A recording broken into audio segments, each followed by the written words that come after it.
शक्ति रामकृष्णे स्थिता हिया सर्वविद्या सर्वपान्तां शारदां प्रणमाम्यहम्।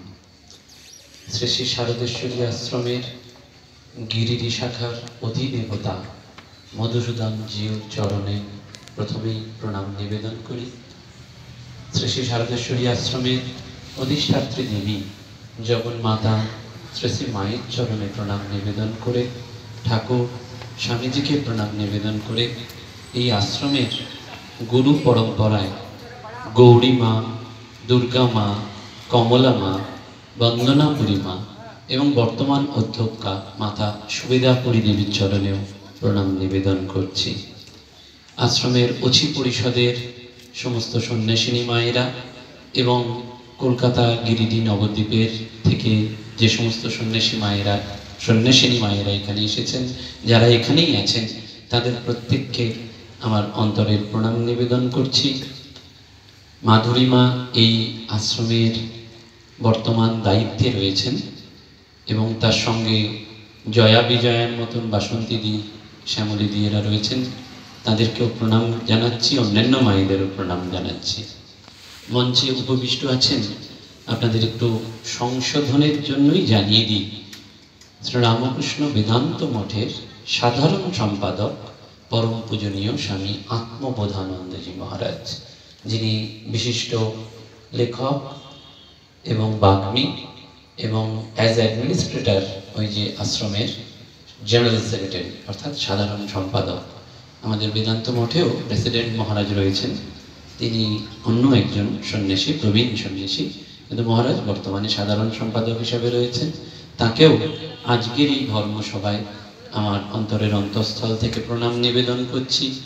সামনে ব্রহ্মচারী মহারাজ, অন্যান্য ভক্তবৃন্দ রয়েছেন, তাদেরকেও আন্তরিক শ্রদ্ধা নিবেদন করছি। মহারাজ খুব সুন্দর করেই বললেন যে কোনো মানুষ শতবর্ষের পরেও জীবিত থাকেন। সত্যি সত্যি ইংরেজিতে একটা কথা আছে, the life of great men always remind us how we can make our life sublime. বাংলাটা করলে হয় যে এই মহৎ মানুষের সাহচর্যে এলে কেন আমরা আসবো? মহৎ মানুষের বন্দনাপুরী মা মহৎ, মহান সাধিকা, তিনি একটি আশ্রমের উদ্যোক্তা ছিলেন, গুরুপদের বৃতা ছিলেন, অসাধারণ তার বাগ্মিতা ছিল, সমস্ত কাজে তার নিপুণতা, দক্ষতা, পারদর্শিতা ছিল। কিন্তু আমার তার সান্নিধ্যে এসে কি লাভ হলো? প্রত্যেককেই এটি ভাবতে হয়। ধর্ম জগতে তো আত্মসমালোচনা দরকার।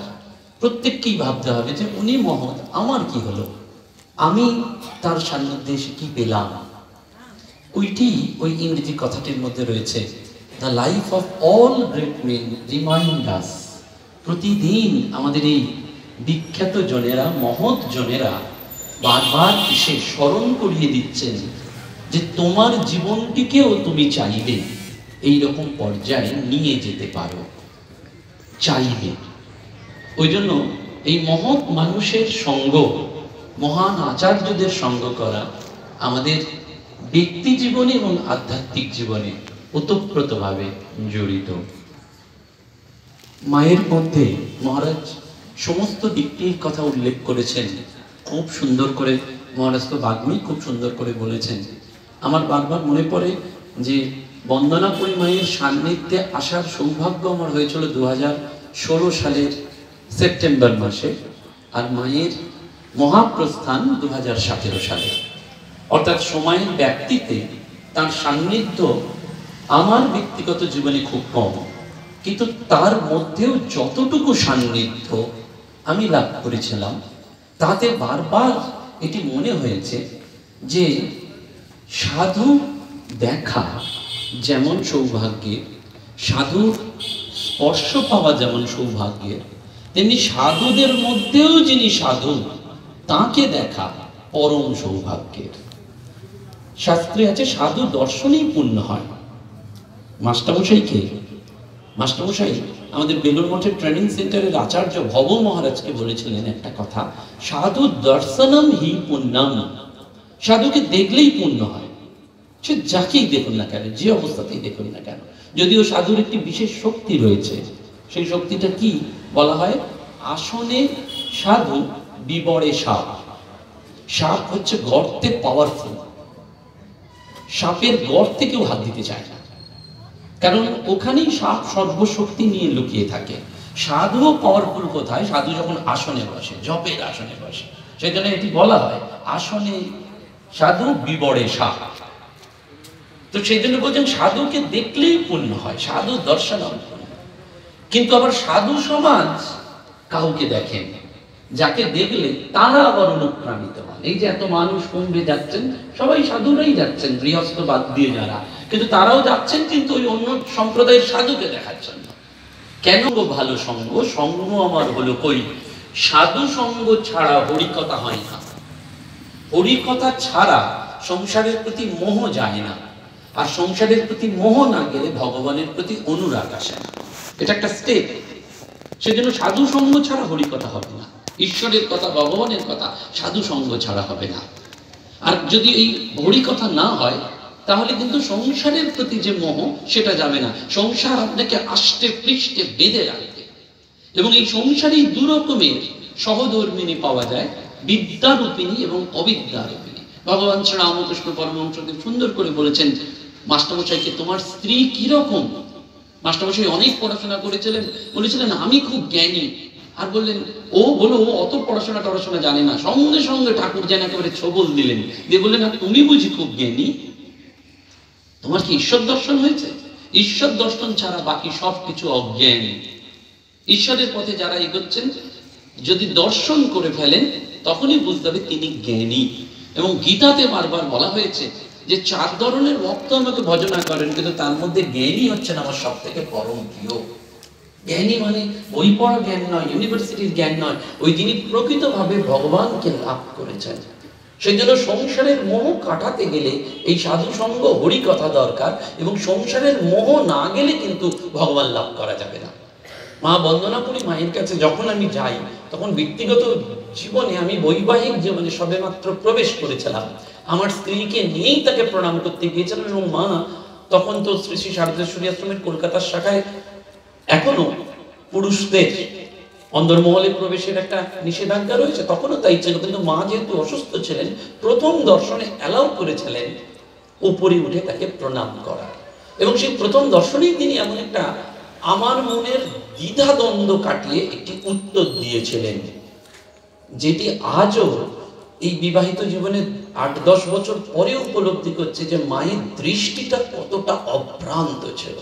দেখতে পেতেন, পরে বুঝেছি কি করে দেখতে পান এরা, যেটি পুরো মহারাজ বলছিলেন পূজনীয় স্বামী আত্মবোধানন্দজি মহারাজ।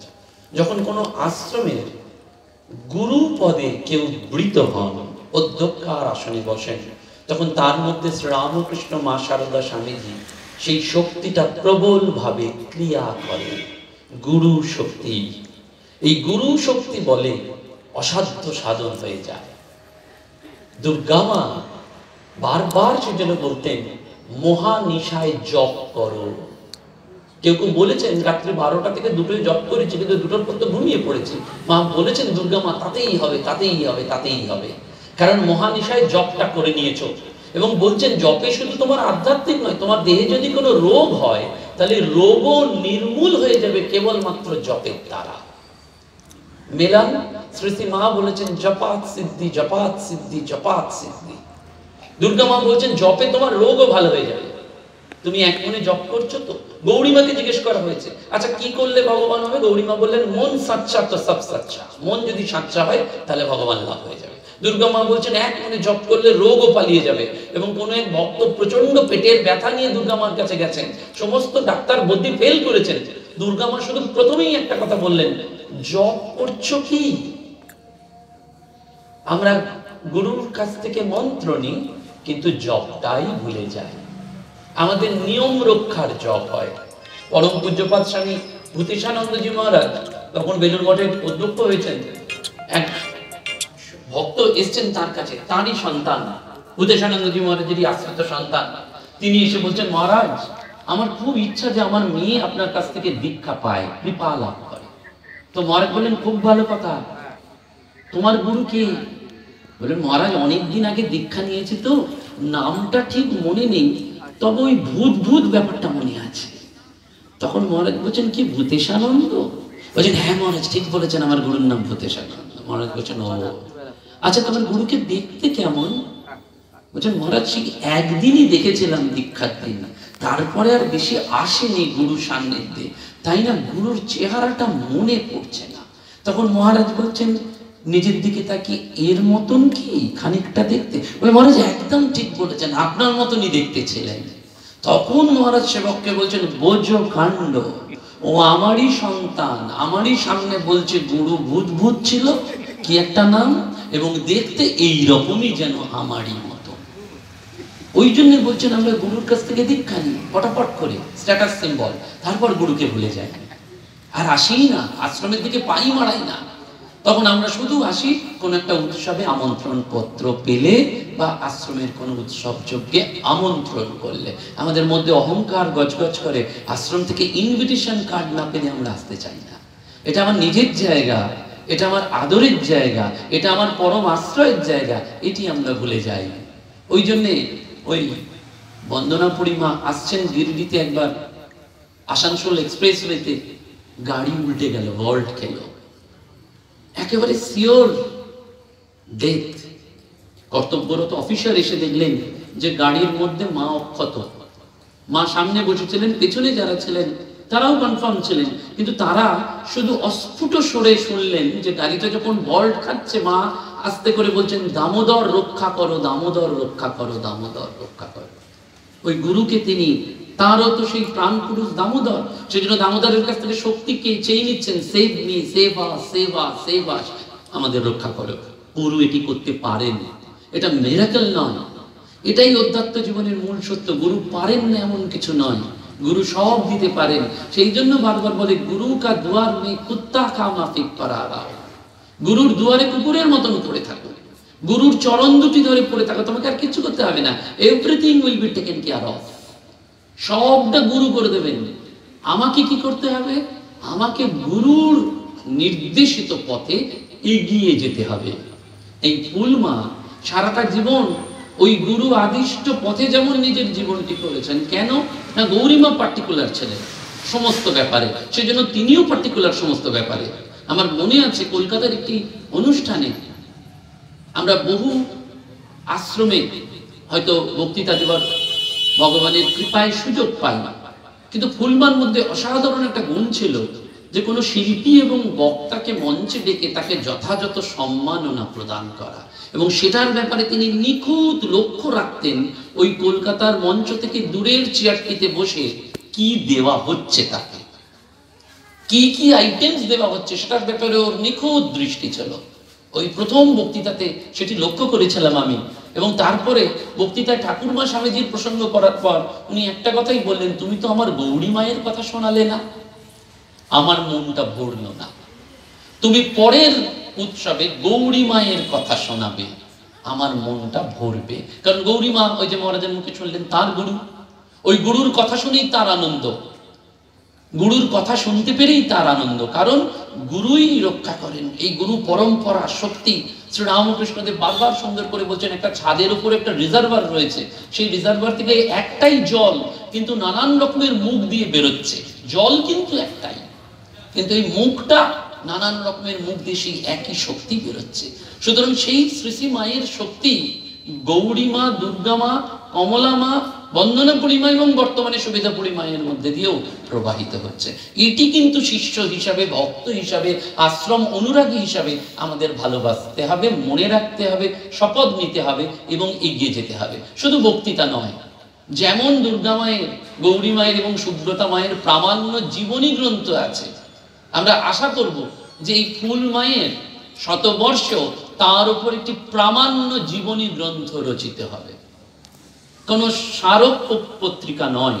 কারণ এই প্রামাণ্য জীবনী গ্রন্থ আগামী কালের, আগামী দিনের প্রজন্মকে অনুপ্রেরণা দেবে ওই মহৎ জীবনের সঙ্গে থাকলে কিভাবে নিজেদের জীবন অনুসরণ করা যায়, অনুকরণ নয়, অনুসরণ করা যায়। কারণ মনুষ্য জীবনের উদ্দেশ্য হচ্ছে ভগবান লাভ।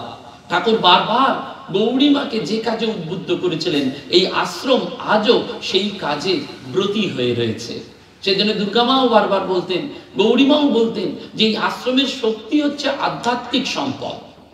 এই জাগতিক ঐশ্বর্য নয়, মেটেরিয়ালিস্টিক ভ্যালু নয়, কিন্তু যেটি রয়েছে স্পিরিচুয়াল ট্রেজার, এই স্পিরিচুয়াল আধ্যাত্মিক ঐশ্বর্যকে প্রাণবন্ত করতে গেলে মেয়েদের এগিয়ে আসতে হবে।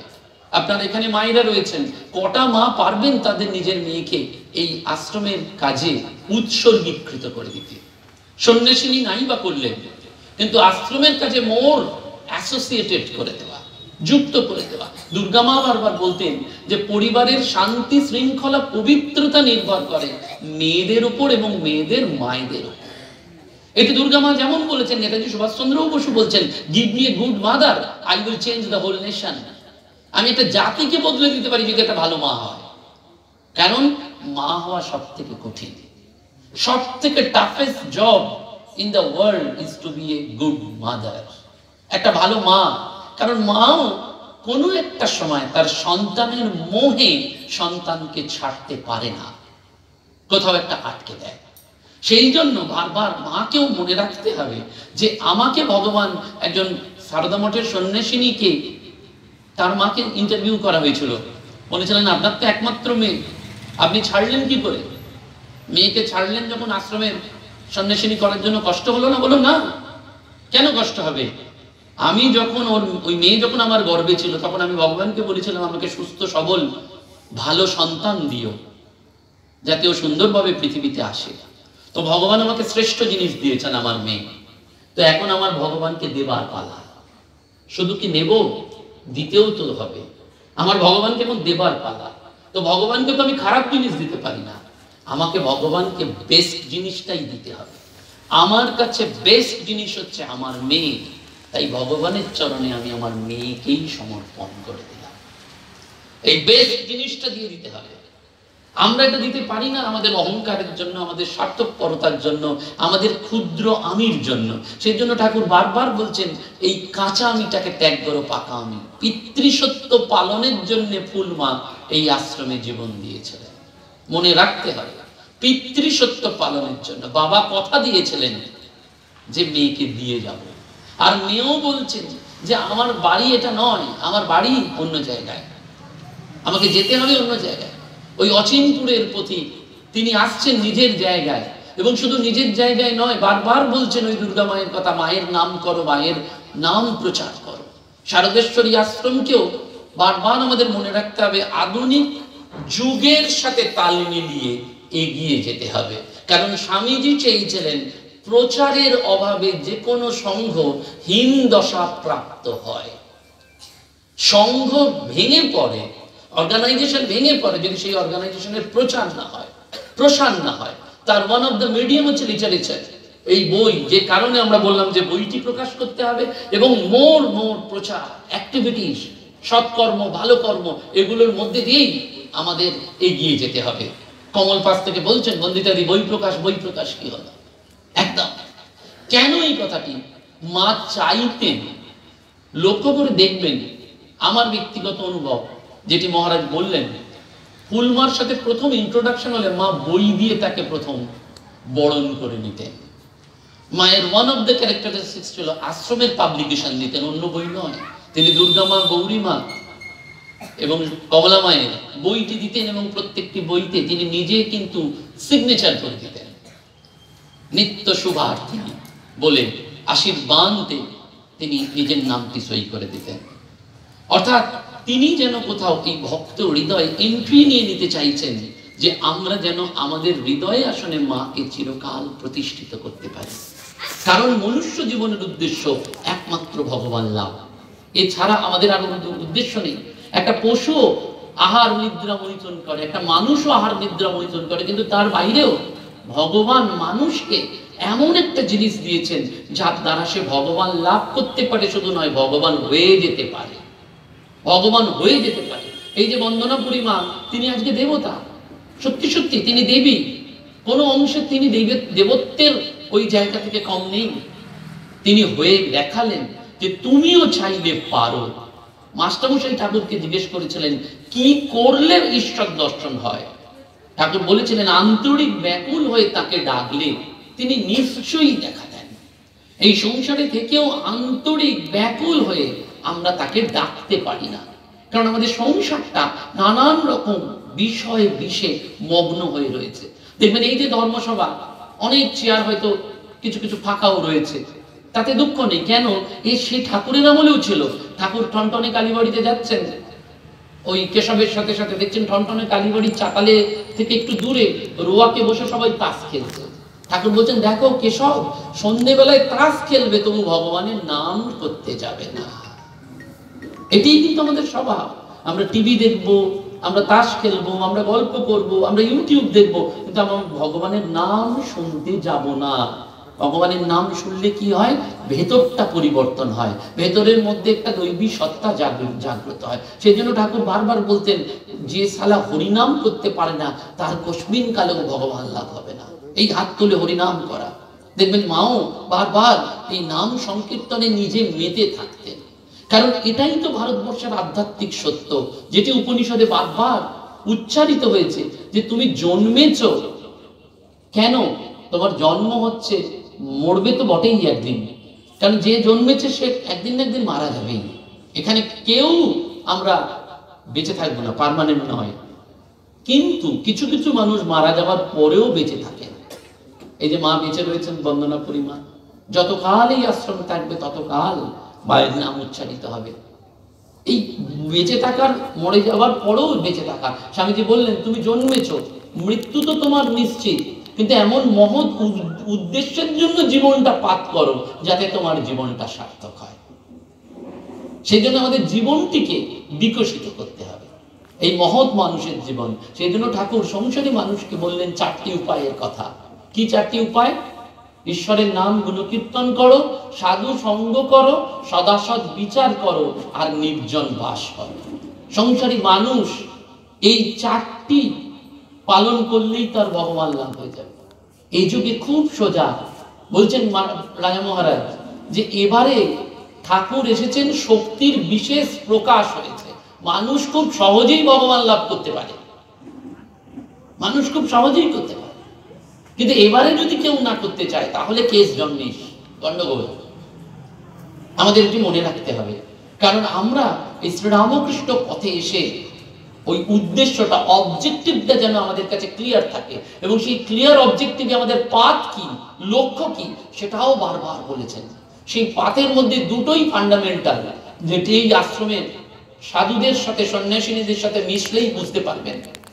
একটা বিশ্বাস আর একটা ব্যাকুলতা। একটা বিশ্বাস, একটা ব্যাকুলতা। এই যে এত বিরাট কর্মযজ্ঞ হচ্ছে, কিসের বিশ্বাসে হচ্ছে? যে মধুসূদন পার করে দেবেন, দামোদর লালজি পার করে দেবেন। এই বিশ্বাসটা আমাদেরও স্ট্রং করতে হবে। বিশ্বাস, ঠাকুর ওই জন্য বলেছেন বিশ্বাসটি হয়ে গেলেই হলো। আর দ্বিতীয় হচ্ছে ব্যাকুল। তুমি কি সত্যি সত্যি ভগবান লাভের জন্য ব্যাকুল? আমরা এখানে যারা বসে আছি সবাই হয়তো শুনছি, কেউ কেউ মন দিয়ে শুনছি, কিন্তু তারপরেই আবার প্রসাদ খাওয়ার পর রাত্রে, কালকে সকালবেলা উঠেই ভুলে যাব। সত্যি কি ঈশ্বরকে পাওয়ার জন্য আমার প্রাণ আটুমাটু করছে? এবং যারা আমরা বলছি মানে এই নয় যে আমাদের সব হয়ে গেছে, আমাদেরও নিজেদের পোস্টমর্টম করতে হবে নিজেদের, যে সত্যি সত্যি আমাদের এই ব্যাকুলতা হয়েছে কি? এই ব্যাকুলতা থাকলেই ভগবান লাভ হবে। এই গৌরী মা, দুর্গা মা, কমলা মা, ফুলমা, সুবিধাপুরী মা, এদের প্রত্যেকের জীবন ধারাটা কিন্তু একই সুরে, একটাই সারগাম, জীবন কিন্তু এক। এদের প্রত্যেকের আশ্রমিক জীবন একই সুরে বাঁধা, কিন্তু এই সুর, একই সুরের মধ্যেও কখনো তারা বেসুরও যেমন হননি, এবং কখনো তারা এখান থেকে বিচ্যুতও হননি। এর মধ্যে থেকেই তারা আনন্দটা খুঁজে পেয়েছেন বিশ্বাসের জোরে। দুটি গল্প বলে শেষ করব। গল্প মানে একটি গল্প এবং একটি ঘটনা। বিশ্বাসটা কিরকম হওয়া উচিত? না, একটা প্লেনে অনেক যাত্রী নিয়ে পাইলট টেক অফ করেছে। কিছুক্ষণ বাদেই পাইলট ককপিটে ঘোষণা করেছে যে প্লেন একটু টার্বুলেন্সের মধ্যে যাচ্ছে, আপনারা সবাই সিট বেল্টটা ভালো করে বেঁধে নিন। তো ওই প্লেনে একটা বাচ্চা ছেলে ছিল, সে কিন্তু ওটা শোনার পরও ওই বেল্টটা খুলে একবার এই সিট ওই সিট যেমন হয় বাচ্চাদের ধর্ম দৌড়াদৌড়ি করছে। সবাই ভয়ে খুব ইষ্টমন্ত্র জপ করছে, চিন্তা করছে, ওরে বাবা বাঁচবো কিনা ঠিক নেই। তো প্লেনটা খানিকক্ষণ বাদে ওই টার্বুলেন্স কাটিয়ে নির্দিষ্ট গন্তব্যে ল্যান্ড করেছে। সবাই স্বস্তির নিঃশ্বাস ফেলেছে, কিন্তু সবার মধ্যে একটা কৌতূহল যে বাচ্চাটা কি করে ওই ভয়ার্ত পরিবেশের মধ্যেও একে ওকে জিজ্ঞেস করছে, দৌড়াদৌড়ি করছে কি করে। সবাই গিয়ে ওকে জিজ্ঞেস করছে যে আরে তুই কি করে এই পরিস্থিতির মধ্যেও ছোটাছুটি করছিলি, একে ওকে নাম জিজ্ঞেস করছিলি, তোর ভয় পাচ্ছিল না? তখন ওই বাচ্চা ছেলেটা এয়ারপোর্টে ল্যান্ড করার পরেই প্রশ্ন করেছে যাত্রীরা, তখন ওই বাচ্চা ছেলেটা হেসে উত্তর দিচ্ছে, তোমরা ভয় পাচ্ছিলে কারণ তোমরা পাইলটের কথা শুনেছিলে। বলে হ্যাঁ। বলে তুই শুনিস? বলে হ্যাঁ আমিও শুনেছিলাম, কিন্তু কেন ভয় পাইনি জানো? বলো কেন? বলো ওই পাইলট তো আমার বাবা ছিল, আমি জানি যে আমার বাবা যতই বিপদ আসুক না কেন প্রাণ দিয়ে হলেও আমাকে সেফলি এয়ারপোর্টে ল্যান্ড করাবে। এই বিশ্বাসটা আমার ছিল বলেই আমি ওই ভয়ার্ত পরিবেশে কখনো টলমল করি না। দুঃখ বাধা বিঘ্ন ভয় এই সংসারে সবার হয়, কিন্তু যিনি ভক্ত তার অনায়াসে সব হয়ে যান পার। দুঃখ হবে না তা কিন্তু নয়, হবে। বাধা আসবে না তা কিন্তু নয়, আসবেই। বিঘ্ন হবে না তাও নয়, দুঃখ বাধা বিঘ্ন ভয় চারটেই হবে এই সংসারে থাকতে গেলে। সংসার প্রতিদিন আপনাকে এটাই দেবে, দুঃখ নতুন নতুন রূপে দেবে। গান্ধারীকে জিজ্ঞেস করা হয়েছিল ধর্ম তোমায় কি দিল? গান্ধারী সঙ্গে সঙ্গে বললেন দুঃখ নব নব রূপে। ধর্ম যত করবেন তত দুঃখ, কিন্তু তার মধ্যেই আনন্দ। কিন্তু যিনি ভক্ত তার অনায়াসে সব পার হয়ে যান। ওই কিসে? ভক্তের কি রয়েছে? বিশ্বাস। রামচন্দ্র দেখলেন না সমুদ্র যখন ওই পার হবেন, সব পাথরগুলো বানর সেনারা এসে ভাসাচ্ছে, কি লিখছে? রাম লিখছে আর পাথর ভাসছে। রামচন্দ্র স্বয়ং অবতার, কিন্তু মনুষ্য দেহে তিনি তো লীলা করতে এসছেন। তার একটা ডাউট হচ্ছে, বলে আরে বাবা পাথর তো জলে ভাসে, পাথর কি করে, এই পাথর তো জলে ডুবে যায়, পাথর কি করে জলে ভাসছে? তুলে দেখছে যে শুধু রাম লেখা আছে।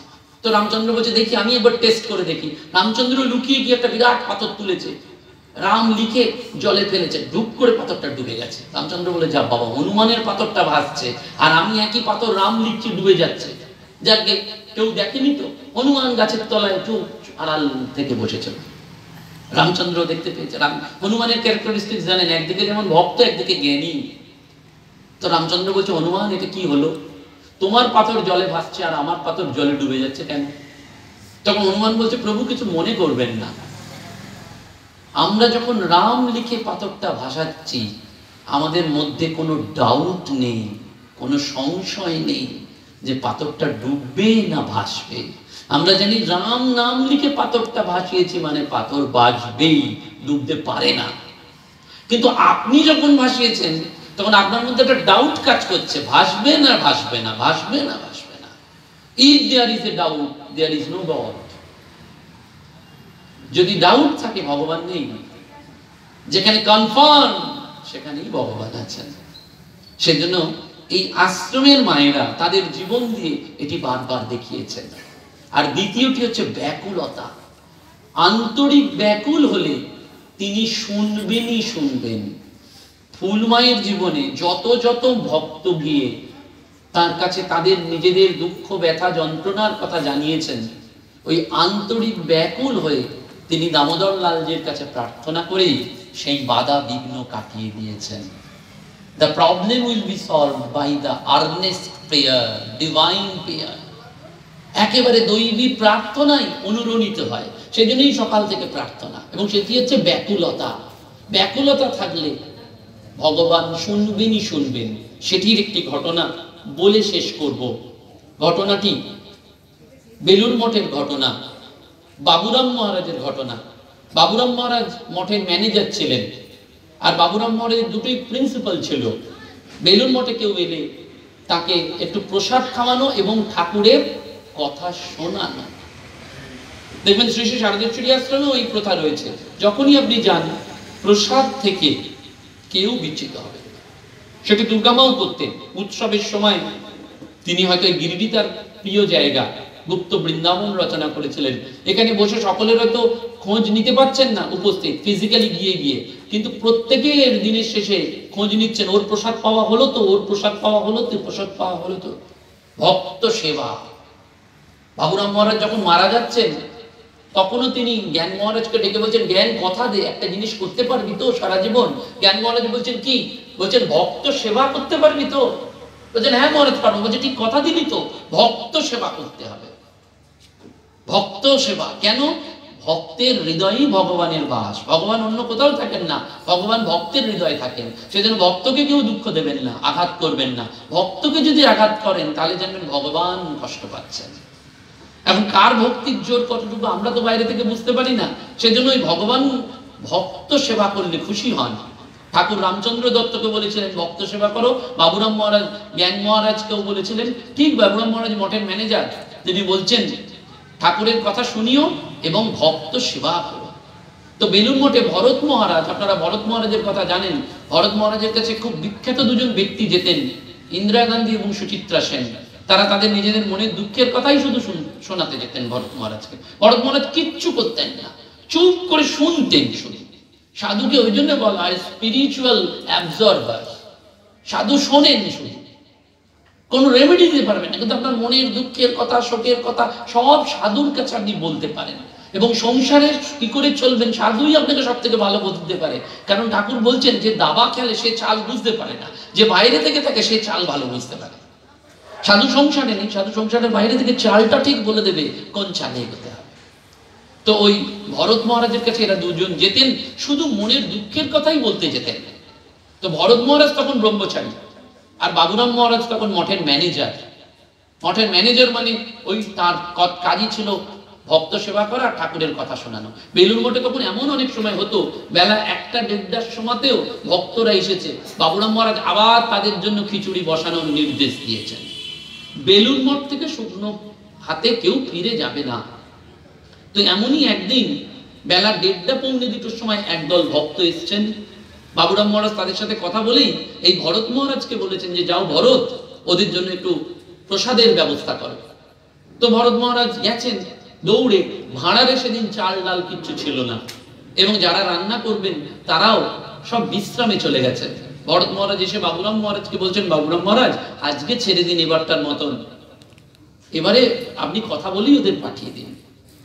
বাবুরাম মহারাজ বলছেন, ভরত ঠাকুরের কাছ থেকে তো খালি হাতে কেউ যাবে না। আমি জানি ভরত, তুমি ঠাকুরকে বিকাল বেলায় দেবে বলে 2টো সন্দেশ আলাদা করে রেখেছি, তুমি ওই 2টো সন্দেশ দিয়ে এই ভক্তদের সেবা করো। মঠ মিশনের ধারা আপনারা জানেন, স্বামীজি করে গেছেন আজ্ঞাবহতা। সন্ন্যাসীর অন্যতম শর্ত হচ্ছে আজ্ঞাবহতা, ওবিডিয়েন্সি। যা বলতে হবে সেটি তোমায় মানতে হবে। এবং এটি কিন্তু আমাদের প্রত্যেককে গৃহস্থ মানুষকে এবং সন্ন্যাসী সম্প্রদায়েও যারা রয়েছেন আপনারা জানেন সেটা সবাইকে মানতে হয়, আজ্ঞাবহতা। তো ভরত মহারাজ কি করবেন? বাবুরাম মহারাজ বলেছেন 2টো সন্দেশ এনে দিয়েছেন, কিন্তু মনে মনে খুব রাগ হয়েছে যে ঠাকুরের জন্য রাখা সন্দেশ এই ভক্তরা নিয়ে চলে যাচ্ছেন। এখন 2টো বাজে, 3:30-র সময় মন্দির খুলবে, আমি সন্দেশ কোথায় পাবো? তখনকার দিনের বেলুড় মঠ এরকম ছিল না, আর বেলুড় বাজারে এত মিষ্টির দোকানও ছিল না। তো ভরত মহারাজের একটু মনে মনে রাগ হয়েছে, মুখে কিছু বলতে পারেননি। তিনি গিয়ে গঙ্গার ঘাটে চুপ করে বসে আছেন, আর বাবুরাম মহারাজ পরম নিশ্চিন্তে ঘরে চলে গেছেন। 3:10 নাগাদ বেলুড় মঠের গঙ্গা পাড়ে একটা নৌকো এসে ভিড়েছে। নৌকো থেকে একজন ভদ্রলোক নেমেছেন। নেবে ওই ভরত মহারাজ কি বলছেন, মঠে বাবুরাম মহারাজ কি আছে? বলে আমি বলতে পারবো না, আপনি খুঁজে দেখে নিন, কারণ ভরত মহারাজ দেখা করবেন। তিনি একে ওকে জিজ্ঞাসা করে ভরত মহারাজের কাছে গেছেন, এই বাবুরাম মহারাজের কাছে গেছেন, এবং বাবুরাম মহারাজ আবার ভরত মহারাজের কাছে পাঠিয়েছেন একজন ব্রহ্মচারীকে। ভরত মহারাজ বলছেন কি করবো? বলছেন বাবুরাম মহারাজ পাঠিয়েছেন এই চিঠিটা পড়ার জন্য।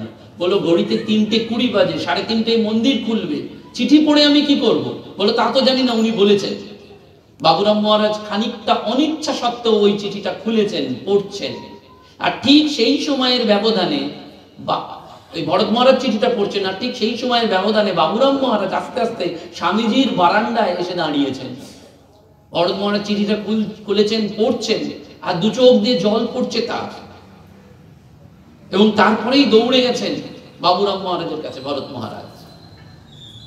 চিঠিতে কি লেখা আছে? ঘড়িতে তখন 3:20। চিঠিটা খুলেছেন ভরত মহারাজ।